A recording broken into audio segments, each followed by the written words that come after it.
नमस्कार, अस्सलामुअलैकुम। लाइव हिंदुस्तान पर आप देख रहे हैं वीडियो शो दीन दुनिया। मैं हूं इमरान खान और इस वीडियो को आप तक पहुंचाने में हमारा सहयोग किया है, ताउन किया है KR मंगलम यूनिवर्सिटी ने। एक बहुत खास वीडियो हम आपको दिखाने जा रहे हैं जिसके जरिए आपको पूरी कहानी समझ में आ जाएगी। ईरान ने जब इस्राएल पर हमला किया है 7 और 8 जून की दरमियानी रात, तो उसने मिसाइल पर क्या लगाकर, क्या चिपकाकर भेजा, पहले वो देखिए।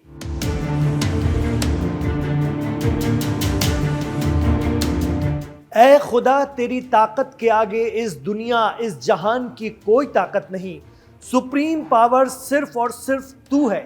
तू ही हजरत ईसा का खुदा है और तू ही हजरत मूसा का, दुनिया के सारे आजाद इंसानों का रब, उनका ईश्वर सिर्फ तू है। ऐ खुदा, हम अपराधियों के गिरोह से जंग लड़ रहे हैं, क्रिमिनल्स से भिड़ रहे हैं। हम एप्स्टीन आइलैंड के करप्ट लोगों के खिलाफ खड़े हुए हैं। हम अपने लोगों की सुरक्षा से कभी कॉम्प्रोमाइज नहीं करेंगे। यही जीसस और मोसेस का दिखाया हुआ रास्ता है।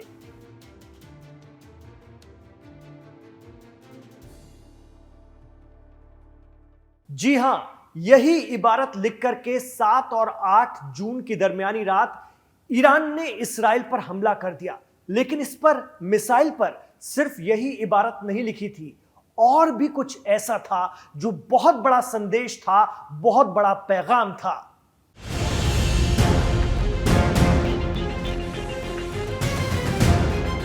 यह तस्वीर देखिए, ईरान की मिसाइल पर लगी यह तस्वीर देखिए। इस्राएल की तरफ मिसाइल दागे जाने से पहले ईरान ने मिसाइल पर यह क्या लगाया, जरा गौर से देखिए। मिसाइल पर लगे पोस्टर पर छपा यह क्या है? यह निशान, यह पुतला, यह तस्वीर आपने पहले भी कभी देखी होगी? याद कीजिए।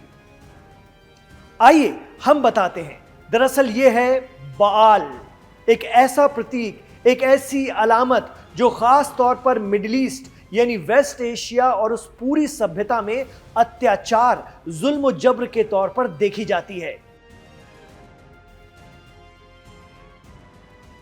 आइए इस प्रतीक के, इस अलामत के बारे में और तफसील से जानते हैं।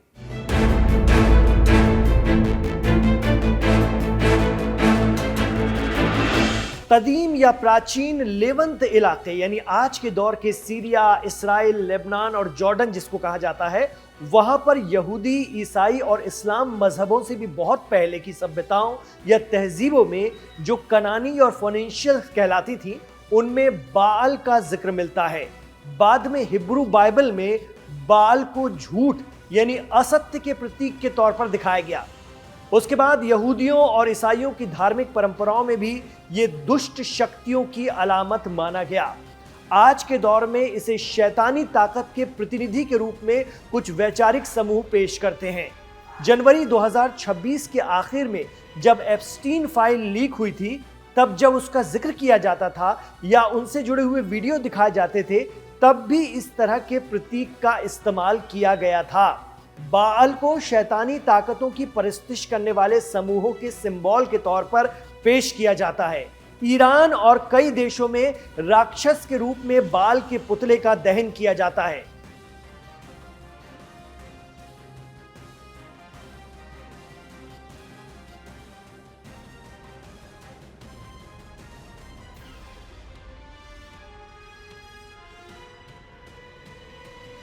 फरवरी 2026 में जब ईरान में 22 बहमन मनाया जा रहा था, यानी इस्लामिक रेवोल्यूशन, इस्लामिक इनकलाब की सालगिरह जो वहाँ हर साल मनाई जाती है, उस वक्त भी ईरान के तेहरान समेत जो राजधानी है और उसके अलावा अलग अलग शहरों में बाल के पुतले फूके गए थे।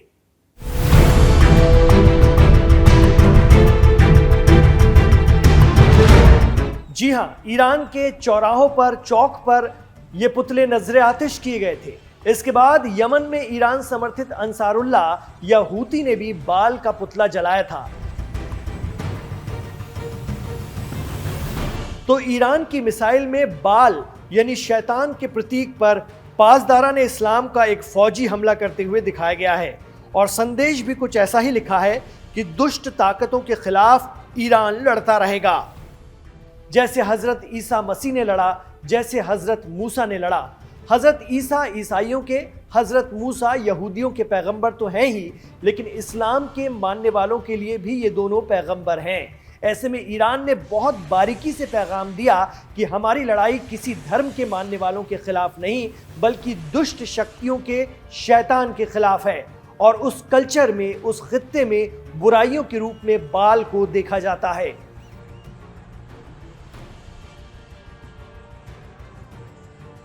तो इस्राइल पर ईरान के तगड़े हमलों के बाद ईरान के supreme leader Ayatollah Mojtaba Khamenei ने कहा कि इस्राइल की रिजीम की सांसें उखड़ रही हैं। और इसके बाद IRGC ने ईरानी मीडिया पर मिसाइल में लगे संदेश और ताजा हमलों का वीडियो रिलीज किया। Middle east expert Zaigham Murtaza कहते हैं कि ये इस बात के संकेत हैं कि ईरान के अंदर एक निर्णायक और इस्लामिक रेवोल्यूशन के सिद्धांतों का सख्ती से पालन करने वाली सरकार आ गई है। जी हां, हम बात कर रहे हैं ईरान के नए supreme leader Ayatollah Mojtaba Khamenei की। ईरान के इस अंदाज और आक्रामकता ने दिखा दिया है कि सुप्रीम लीडर मुज्तबा खामनेई ने पूरी तरह टेक ओवर ले लिया है। और इस वक्त एक बार फिर IRGC यानी पासदारान इस्लाम ईरान में बेहद ताकतवर हो गए हैं। अब तक ज्यादातर देखा गया था कि ईरान ने खुद पर हुए अमेरिका और इस्राइल के हमलों पर पलटवार ही किया है, लेकिन इस बार ईरान ने पहला हमला किया सीधा इस्राइल पर। इससे यह भी साफ हो गया है कि ईरान में इस्लामिक रेवोल्यूशन की रिजीम अपने रेजिस्टेंस को, जिन्हें वो प्रतिरोध की धुरी बताते हैं, कोलैप्स नहीं होने देगी। ईरान पहले तो अपने प्रॉक्सी या समर्थक संगठनों को अपने दम पर इस्राइल से लड़ने देता है, लेकिन उन्हें खत्म नहीं होने देगा। यही वजह है कि इस बार हिजबुल्लाह के लिए ईरान ने इस्राइल पर मार कर दी। सीनियर जर्नलिस्ट जैगम मुर्तजा कहते हैं कि ईरान में एक अघोषित पॉलिसी चलती दिख रही थी कि हमें बाहर के मामलों में ज्यादा दखल नहीं देना है, सबको अपनी अपनी जंग खुद लड़ने दो, बस नैतिक समर्थन दो। यही वजह रही कि लेबनान में ईरान समर्थक हिजबुल्लाह के सर्वोच्च नेता सैयद हसन नसरुल्लाह की इस्राइल के जरिए की गई हत्या, या फिर गजा में हमास के खिलाफ इस्राइल की आक्रामकता, सब पर ईरान उतना एक्शन में नहीं आया। लेकिन अब आयतुल्लाह मुज्तबा खामनेई के ईरान के सुप्रीम लीडर बनने के बाद वहां अंदरूनी सियासत में भी तेजी से बदलाव आया है और एक बार फिर सरकार पर रिजीम हावी हो चुकी है। यानी सुप्रीम लीडर मुज्तबा खामनेई और IRGC जो सिर्फ अपने सुप्रीम लीडर के प्रति जवाबदेह है।